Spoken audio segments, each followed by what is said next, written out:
Tracking and conversion pixels are the most vital pieces of the puzzle when it comes to this entire Facebook strategy. These are what enable Facebook to record and log the activity of the people who visit your website who also have Facebook accounts, and it lets them flag those people if they meet certain criteria that you set out. Essentially, they're just small bits of code that go on your website and on key pages in your sales funnel or your marketing tools that feed back to Facebook and enable them to record this activity so that you can then later on set up criteria that you want your audience to meet. So for example, you may have a conversion pixel on the page somebody sees when they opt into your email list. So as soon as that pixel is loaded for a particular person visiting your site, then Facebook knows that that particular Facebook user has not only visited your site, but they've also opted into your email list. This then means that you can set up ads that are only shown to people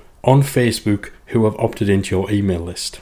So to set up your custom audience pixel, so your website tracking pixel, simply click on create a pixel and it'll prompt you to obviously give it a name. So you call it something that obviously is going to be relevant.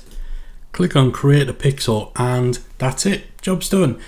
Your pixel will be created, and then it's simply a case of either emailing your pixel code to your web developer or whoever it is who manages your website, or if you are comfortable enough to install it yourself, or if you're handling your own website, you simply click on install now, and this will show you the code that you actually need in order to add your pixel into your website.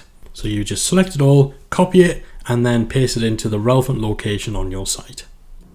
So once we've got our tracking code, we're going to want to install it onto our website. Now, this is the site we're looking at now. It's the membershipguys.com site. It's our main blog and also where we use for lead generation. So we're going to need a way of adding it in to the header area throughout the entire site. So we're using WordPress here, and obviously if you're using a different system, then it will be a totally different way. So you can easily find information through Google about how to add code into your header area. But for WordPress, we just go into the dashboard here, and under plugins, what you want to do is install a plugin named Header and Footer Scripts.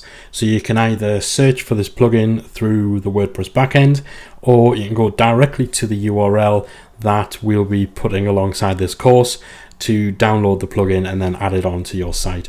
And basically all this does is it adds a couple of very basic options that enable you to drop in code to the header or the footer area of your site, and that's what we need to do with this conversion tracking code that we're using from Facebook. So once that's installed, you should find a new option under settings for header and footer scripts. So just give that a click, and you'll see here there's simply two boxes where you can enter any code you need to add in.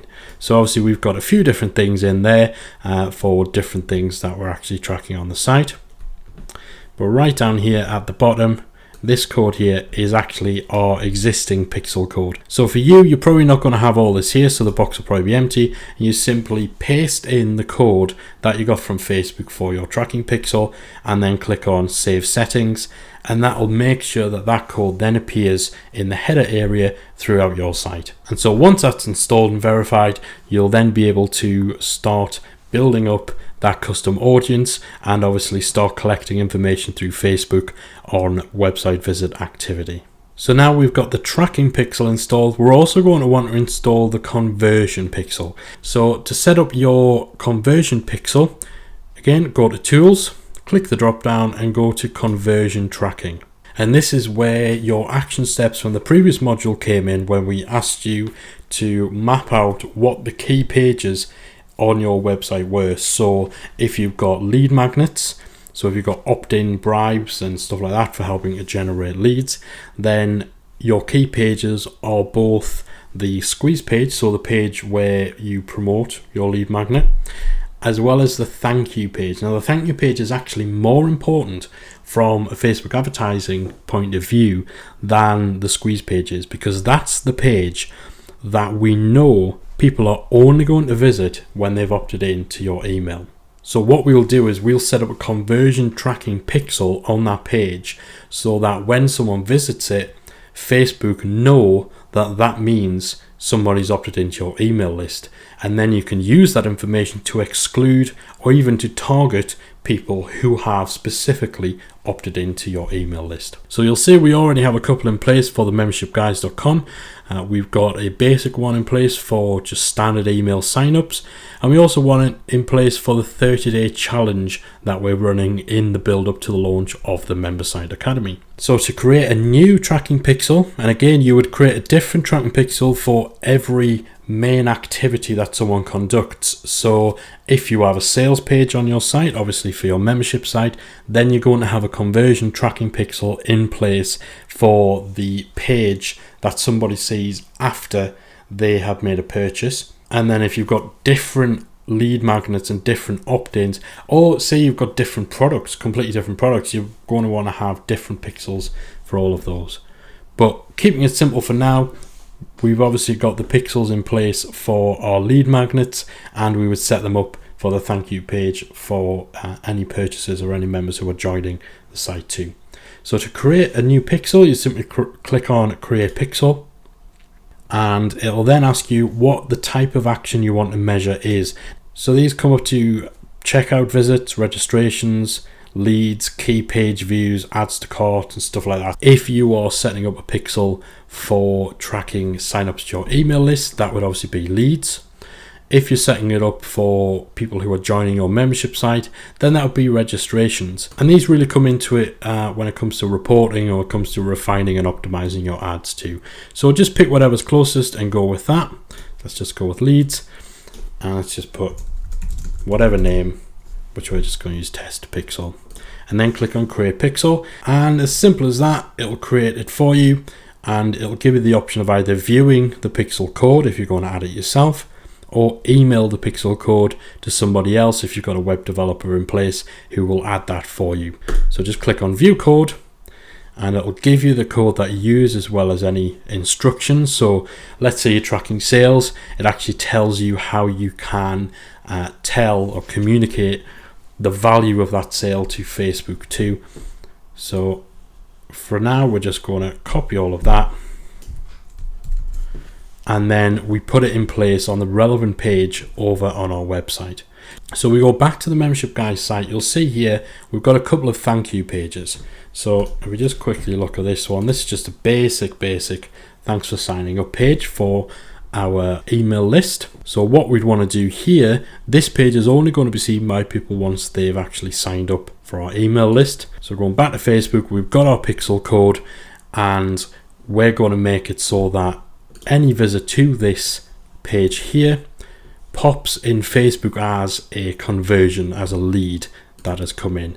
So we just edit that page, and obviously if you have the header and footer scripts plugin installed, then you'll see now there's an option here to insert a script into the header area. So you would just pop the Facebook code in there, and that's your conversion code in place for your email signups. Click on update, and then now anybody who ends up at that page will also get logged in Facebook as an email sign up, and you can then use that later on for targeting your ads. And then to verify that the pixels actually worked, if you just visit that page yourself, just hit refresh maybe a couple of times, and then go back to the conversion tracking section of Facebook, hit refresh on the page, and obviously because you've loaded up that pixel when you viewed the updated page, it'll now show as active as soon as that pixel's been fired and Facebook recognizes that it's been sent information from it. And then it's simply a case of repeating that process for any key actions or any key stages within your lead generation funnel or your sales funnel. So again, as we talked about, you'd have it on your opt-in thank you pages, you'd have it on your sales pages, you maybe put it in on your checkout. Anything that constitutes a key activity or a key action that a user would perform that you might then want to target against. So now when we actually create the Facebook ads and we tell Facebook that we want to generate conversions from these ads, we can pick whichever pixel is relevant for the goal that we actually have for that ad. And that just means that we're able to get a better read and proper stats on how well an ad is doing and how efficient it is at driving our goals and our conversions. So now that you've seen how to set up and install the tracking pixels and conversion pixels that we're going to use for our ad campaigns, it's over to you to get these set up and installed on your own website, and obviously making use of the header and footer code plugins in order to put that code up on there. Or of course, if you've got a web developer in place, then working with them and providing them with the code that Facebook gives you in order to make sure that everything's set up on the technical side of things to start sending the information to Facebook that we're then going to use to strategically target our ads.